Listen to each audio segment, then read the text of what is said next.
조선 중기에 와서 삶이 조금 나아졌어요. 그때 이제 그 많은 시인 묵객들이 모아서 시회 또는 시사 이렇게 만들었습니다. 시사라고 했어요. 그게 다른 사전이 시사. 그걸 이제 써서 시사 또는 시회. 근데 그 후에다가 이제 자기네 독특한 거죠. 그 청원시회, 청원시회, 삼청시사 뭐 이렇게 만들어가지고 있는데 그게 이제 국문학사에 최초로 신앙송을 하는 단체가 생기기 시작한 겁니다. 조선 중기에 그 항시를 하는 사람들이 그렇게 사랑방에 앉아서 시회를 열거나 또는 풍광이 좋은 데 가서 1박 2일 잠자면서 그렇게 시를 읽거나 그렇게 하는 게 이제 시회, 시사 이렇게 해서 해왔어요. 그게 이제 점점 아주 전국으로 퍼져 나가죠. 근데 아직도 경상도 지방에 가면은 그 시회나 시사라는 이름을 가지고 그 신앙송을, 한시 신앙송을 하는 것이 있습니다. 노인들이 말이죠.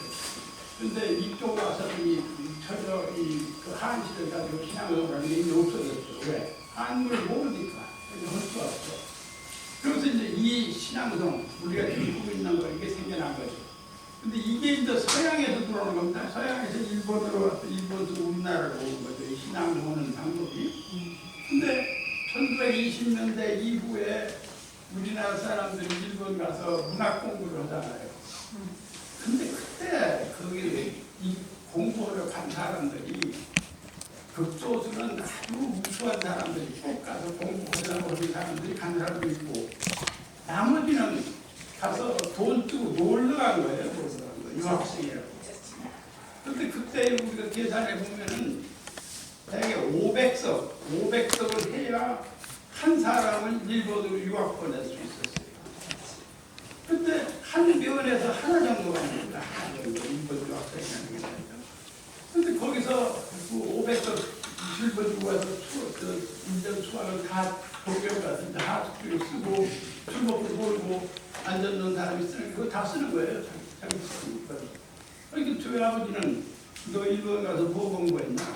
공부가 좀 가져와라. 안 가져오는 거예요. 아니 마 우리가 집안이 망하겠어. 집안이 기우겠는데 너 때문에. 근데 어떻게 그걸 안 가져오냐고 잘 하고 있습니다. 다 하시면 되죠. 집으로 오는 거 없나요? 이렇게 딴청하는 거지. 딴청. 그런데 저 아버지가 그러자면 근데 뭐 그래 대하다 그래봐라. 대하다 그래봐라. 그러니까 저요 철학이라는 걸 하는데 아버지 아시겠어요? 그러니까 이놈 얘기들 저 아버지가 뭐라고 게 무릎 탁 치면 그렇지. 우리 아들 참 똑똑하다. 비행기도 새로 만들고 배도 새로 만드는 세상인데 네가 그 철학을 한다니 참 똑똑하다.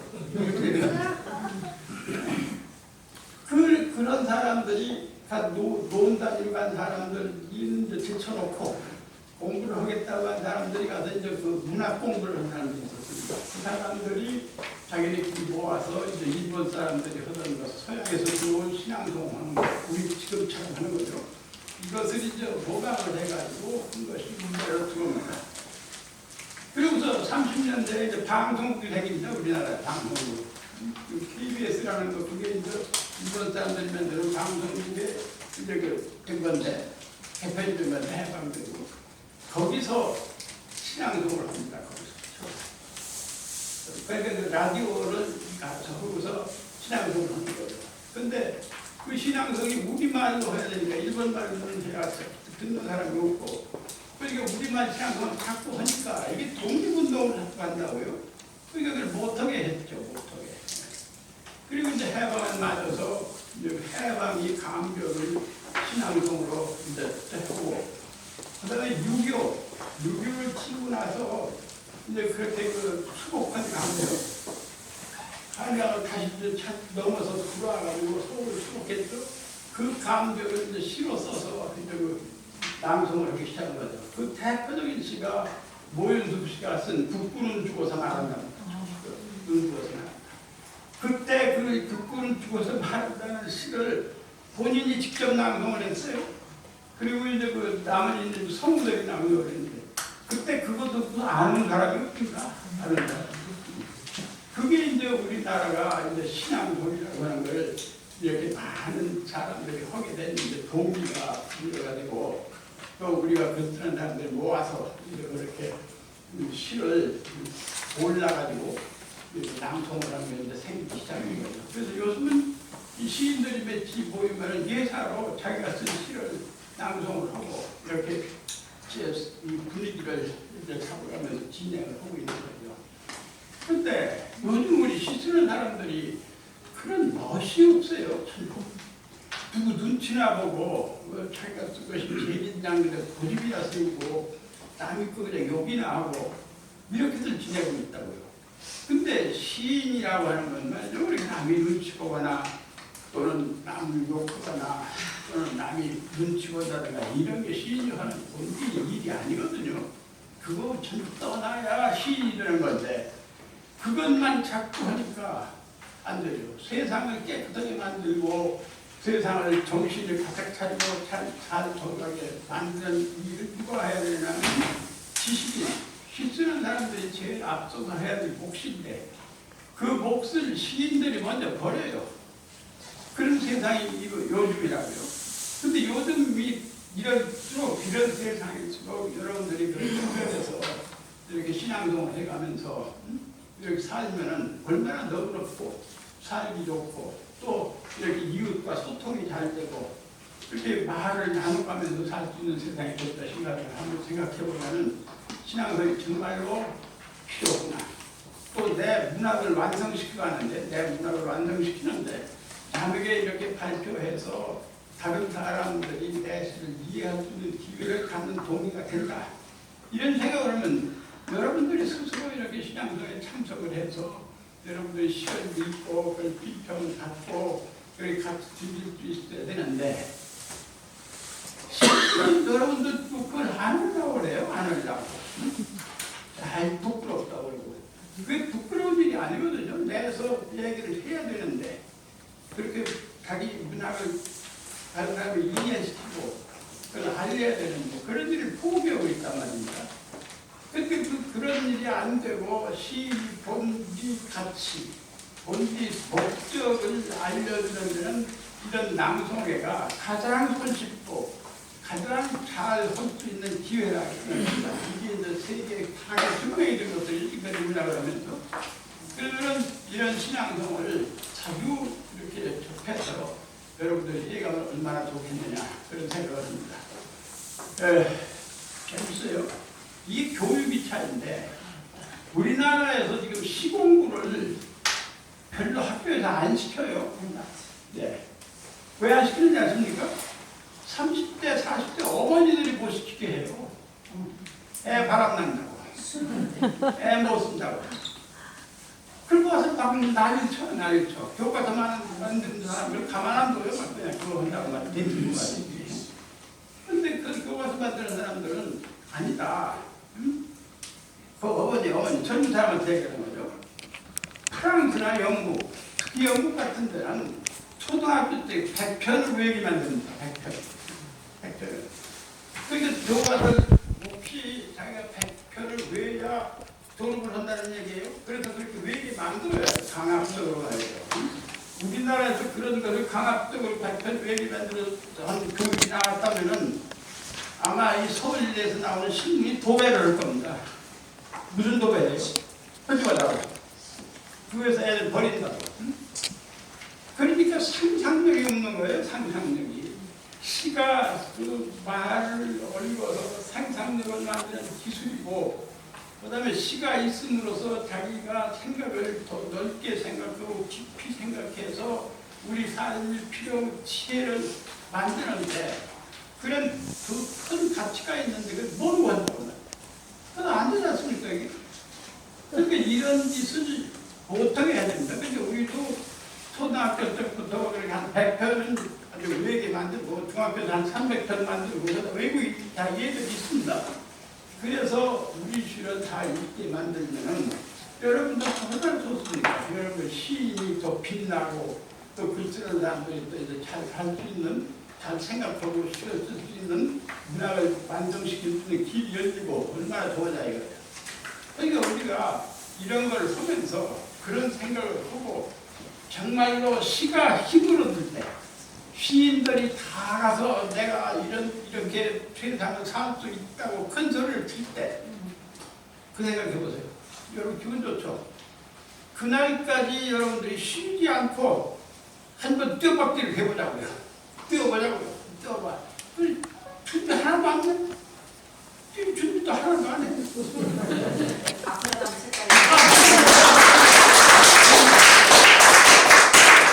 당연히 박수를 쳐서 나도 그렇게 시를 공부하고 나도 시를 써서 거기다가 내 힘을 보태야 되겠다 해야 되겠다. 아 이러면 이게 되겠어요 이게?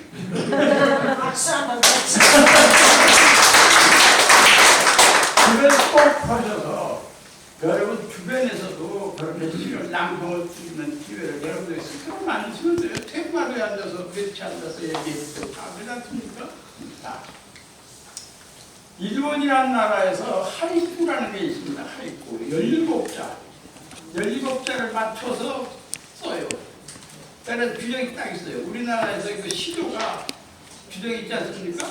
45자인데 45자에서 딱 규정이 있잖아요. 3장 6기 이렇게 그렇게 딱 맞춰서 쓰는 겁니다. 맞춰서 17자로. 근데 그 하이쿠를 일본 사람들은 보통 이렇게 대화하는 데가 예로 다 들어요. 누구의 하이쿠에 이런 말이 있다고 그러고 그래서 이렇게 얘기하거든요.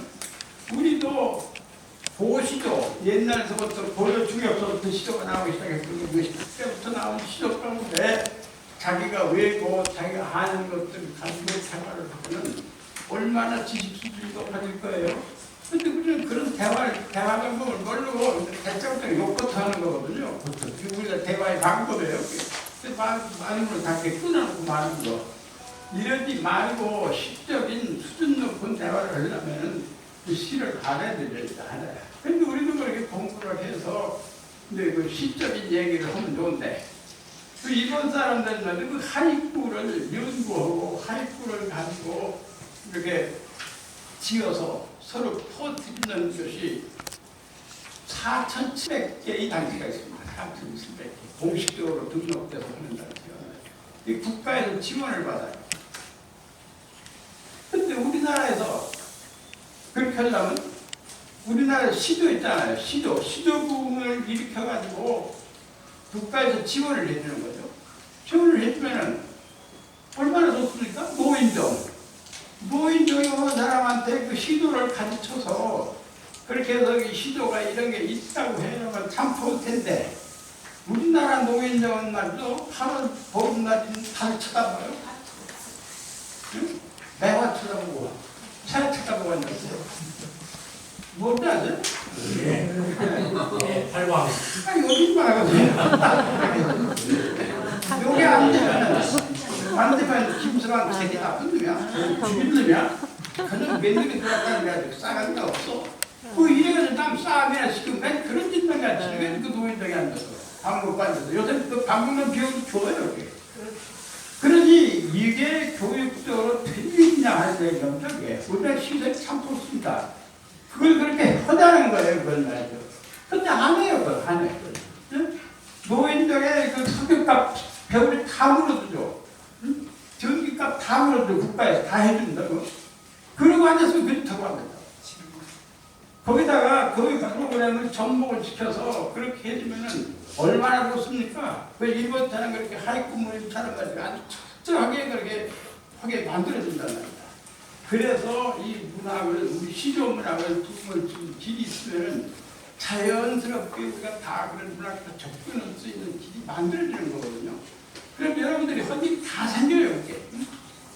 그런 것들을 누가 해야 됩니까? 여러분들이 입으로 하고, 여러분들이 발로 뛰고, 여러분들이 글로 써서 그 자꾸 만들어내가지고 이렇게 허자고 하는 주장을 하는 것, 그런 것을 여러분들이 해야 됩니다. 그 누구 믿어서 안 되는 거예요. 그 국회의원들 무식해서 못 한다 그러고 그런 아이디어도 없어요. 그게 누가 하냐면 여러분들이 그 아이디어 줘야 되죠. 그렇게 해서 이 신앙성이 하면서 자꾸 그런 공동을 일으키고 그런 일을 해서 우리가 문화적으로 살 수 있는 길을 여는 거 좋겠죠. 네. 그게 천장이고 그게 시가 힘을 얻을 때가 될 것입니다. 여러분 그때까지 여러분 박수 좀 기다리세요.